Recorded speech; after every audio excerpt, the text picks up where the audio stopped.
Hey friends, this is Sonia Navas. Welcome back to the channel being a teacher. कैसे हैं आप सभी। आज का जो हमारा टॉपिक होगा वो होगा मोटिवेशन यानी कि अभिप्रेरणा। बहुत इंपॉर्टेंट टॉपिक है। ये टॉपिक हमारा लर्निंग से जुड़ा हुआ है और लर्निंग पढ़ने से पहले हमें मोटिवेशन के बारे में पता होना बहुत ज़रूरी है। तो सबसे पहले हम देखते हैं कि मोटिवेशन क्या है और कौन कौन सी ऐसी चीज़ें हैं उसमें जो हमारी काफ़ी इंपॉर्टेंट रहने वाली हैं। तो देखिए, मोटिवेशन यानी कि अभिप्रेरणा, यानी किसी भी चीज़ को लेके प्रेरित होना क्या होता है हमारा मोटिवेशन। जो हमारा मोटिवेशन शब्द है ये हमारा कहाँ से लिया गया है। एक वर्ड होता है मूवरे, जो कि एक लेटिन भाषा का शब्द है। यानी जो लेटिन भाषा का शब्द है मूवरे, उसी से हमारा ये मोटिवेशन शब्द लिया गया है, यानी कि अभिप्रेरणा। इसका मतलब होता है मूवमेंट। मूवमेंट यानी कि गति, किसी भी चीज को गति के द्वारा सीखना। तो मोटिवेशन हमारा एक शब्द हुआ जो कि लेटिन भाषा के शब्द मूवरे से लिया गया है, जिसका अर्थ होता है अभिप्रेरणा या फिर प्रेरित होना किसी भी चीज को लेके। यानी जब भी हम किसी काम को करने के लिए प्रेरित होंगे वो हमारी चीज क्या होगी, अभिप्रेरणा या फिर मोटिवेशन। अब बात आती है कि जो ये मोटिवेशन है ये लर्निंग में किस तरीके से काम आता है, क्या अहमियत है मोटिवेशन की। तो देखिए, जो मोटिवेशन है वो एनर्जाइज अस यानी कि बल प्रदान करता है। दूसरी बात, डायरेक्ट अस यानी कि दिशा प्रदान करता है। नेक्स्ट है फुलफिलमेंट द गोल्स, यानी लक्ष्य प्राप्ति तक जारी रहता है। अब इन तीनों चीज़ों को समझिए ये क्या है। सबसे पहली बात कि मोटिवेशन क्या है, वो हमें किसी भी चीज़ के लिए, किसी भी कार्य को करने के लिए बल प्रदान करता है। सपोज करो, एक एग्जाम्पल लेके चलेंगे। जैसे मुझे सीटेट क्लियर करना है, मेरा सीटेट क्लियर अभी तक नहीं हुआ, तो मैं क्या करूँगी कि मेरा गोल क्या होगा कि मुझे सीटेट क्लियर करना है। तो सीटेट को क्लियर करने के लिए जो मुझे प्रेरणा मिलेगी, जो मुझे बल मिलेगा, वो क्या होगा, मेरा मोटिवेशन होगा। अगली चीज आती है डायरेक्टस, दिशा प्रदान करती है। यानी कि सीटेट क्लियर करने के लिए मैं किस तरीके से तैयारी करूं, कौन सी बुक्स को मैं पढूं, क्या मैं कोचिंग पर जाकर पढूं, क्या मैं ऑनलाइन स्टडी करूं, या मैं सिर्फ बुक से अपनी सेल्फ स्टडी करूं। यानी कि जो दिशा मुझे मिलेगी वो भी मुझे कहाँ से मिलेगी, मोटिवेशन से मिलेगी। ये मोटिवेशन का सेकंड स्टेप होता है। अगली चीज आती है फुलफिलमेंट द गोल्स, यानी कि लक्ष्य प्राप्ति तक जारी रहती है।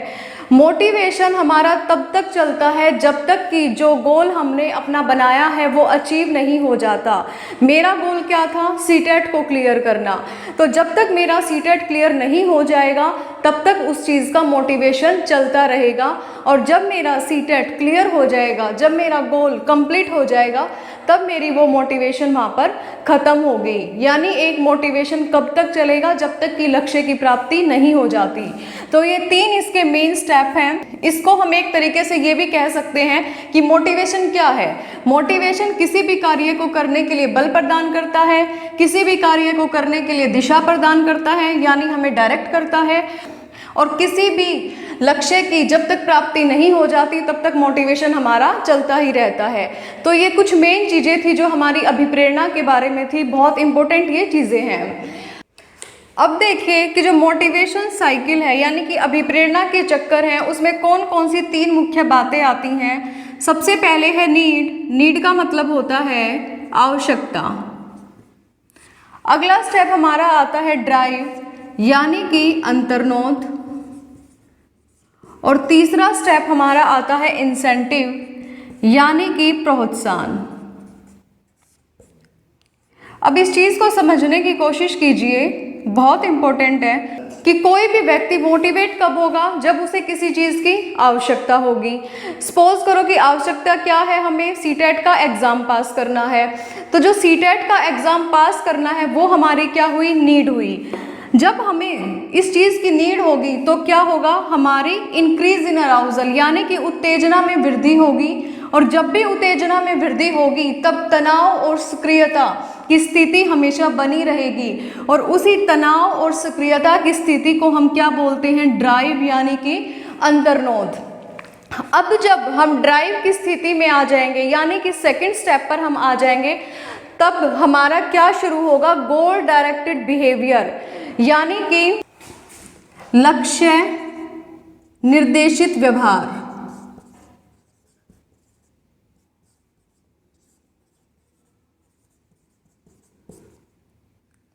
अब जब लक्ष्य निर्देशित व्यवहार होगा तब व्यक्ति को इंसेंटिव की प्राप्ति होगी, यानी प्रोत्साहन की प्राप्ति होगी। यानी कि आवश्यकता हमारी क्या थी, आवश्यकता हमारी थी सीटेट का एग्जाम पास करना। जब हम लक्ष्य निर्देशित व्यवहार करेंगे, गोल डायरेक्टेड बिहेवियर करेंगे, तो हमें यहाँ आकर उस लक्ष्य की प्राप्ति हो जाती है। और लक्ष्य की प्राप्ति होने के बाद जो स्टेज आती है वो होती है हमारी इंसेंटिव की, यानी प्रोत्साहन की। यानी जब हमने सीटेट पास किया तो हमें उस चीज़ का पॉजिटिव रिस्पॉन्स मिला, हमने उस एग्ज़ाम को क्लियर कर लिया, तो यहाँ से व्यक्ति इंसेंटिव की तरफ बढ़ेगा, यानी प्रोत्साहन की तरफ बढ़ेगा। तो ये तीन चीज़ें बहुत मेन हैं। सबसे पहले व्यक्ति को इस साइकिल में नीड होती है, फिर वो ड्राइव की स्थिति में आएगा और उसके बाद वो इंसेंटिव की स्थिति में आएगा। अब ये तो थी इसकी साइकिल। अगली चीज़ आती है टाइप्स ऑफ मोटिवेशन, यानी कि हमारी अभिप्रेरणा के कितने प्रकार हैं। जो हमारी मोटिवेशन है वो दो तरह की होती है, दो टाइप की होती है। एक होती है इंट्रिंसिक और एक होती है एक्सट्रिंसिक। इंट्रिंसिक जो हमारी मोटिवेशन होती है वो होगी हमारी आंतरिक, और जो एक्सट्रिंसिक होगी वो हमारी होती है बाह्य। तो मोटे मोटे तौर पर देखिए, आंतरिक यानी कि वो अभिप्रेरणा जो हमें अंदर से मिलती है, और बाह्य वो अभिप्रेरणा जो हमें बाहर से मिलती है। जो व्यक्ति अभिप्रेरित होगा, अंदर से अभिप्रेरित होगा, उसकी खास बातें क्या होंगी। अगर किसी काम को करने में आनंद आता है, उसमें रुचि होती है या उत्साहित होते हैं, यानी कोई भी व्यक्ति अगर किसी काम को करते हुए एक्साइटेड है, उसमें उसका इंटरेस्ट है, उसमें वो जॉय फील कर रहा है, तो ये सारी चीज़ें क्या दिखा रही हैं कि वो व्यक्ति काम को करने के लिए अंदर से मोटिवेटेड है। उसे ये ज़रूरत नहीं है कि कोई उसे आकर कहे कि तुम ये काम कर लो, वो अपनी मर्जी से उस काम को करेगा। सपोज करो कि DSSB 2021 एग्ज़ाम अब होने वाला है, ठीक है। ये हमारा क्या है, एक लक्ष्य है, एक गोल है।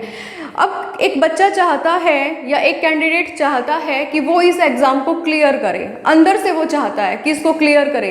तो जब वो पढ़ाई करेगा या जितने भी एफर्ट्स अपने डालेगा इस एग्ज़ाम को क्लियर करने के लिए, तो वो सारे एफर्ट्स उसके क्या होंगे, इंट्रिंसिक होंगे, आंतरिक होंगे, क्योंकि वो आंतरिक रूप से मोटिवेटेड है, उसे नौकरी चाहिए। यानी जब वो पढ़ाई कर रहा है, कोचिंग ले रहा है, तो ये सारी चीज़ें क्या हो रही हैं कि उसे कोई बाहर का आके नहीं कह रहा है कि भाई तुम्हें एग्ज़ाम क्लियर करना है तो करना है।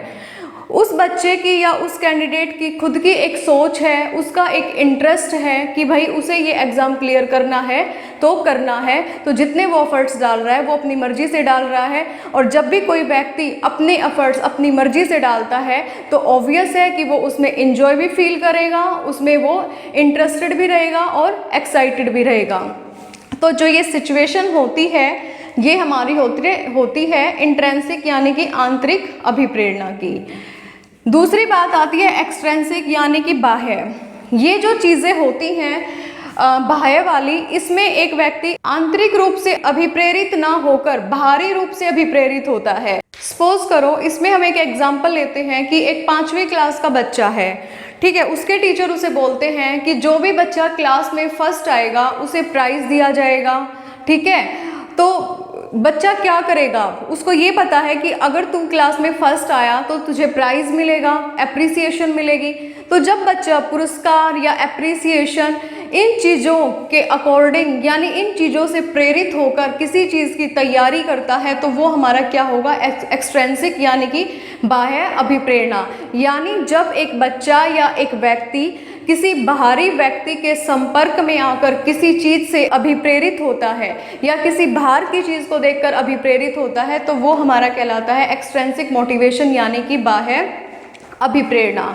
अब जो इंट्रिंसिक और एक्सट्रिंसिक मोटिवेशन है, इनमें एक और मेन डिफरेंस है, वो क्या है कि जो आंतरिक मोटिवेशन होगा वो हमारा प्राथमिक होगा यानी कि प्राइमरी होगा, क्योंकि इसमें हम अपने अंदर से मोटिवेट होते हैं, और ये हमारा क्या होगा, सेकेंडरी यानी कि द्वितीयक होगा। अगली चीज़ आती है इसमें नेचुरल। जो हमारी इंट्रेंसिक मोटिवेशन होगी वो हमारी नेचुरल होती है, स्वाभाविक होती है, और ये हमारी एक्वायर्ड होती है यानी कि अर्जित होती है। जब एक बच्चा या एक व्यक्ति किसी बाहरी वस्तु के संपर्क में आकर किसी चीज़ को लेके मोटिवेट होता है वो क्या होता है, अर्जित। नेक्स्ट है शारीरिक, ये हमारी फिजिकल होती है, और ये हमारी सामाजिक यानी कि सोशल होती है। तो ये कुछ मोटिवेशन के बारे में मेन चीज़ें थी। अब जो हम करेंगे मोटिवेशन का वो हम करेंगे थ्योरीज। इतना मैंने करा दिया है आपको, इसमें अगर कोई डाउट है तो आप मुझसे पूछ सकते हैं। आगे जो हमारी थ्योरी स्टार्ट होगी वो नेक्स्ट क्लास में करते हैं। Thank you, have a nice day.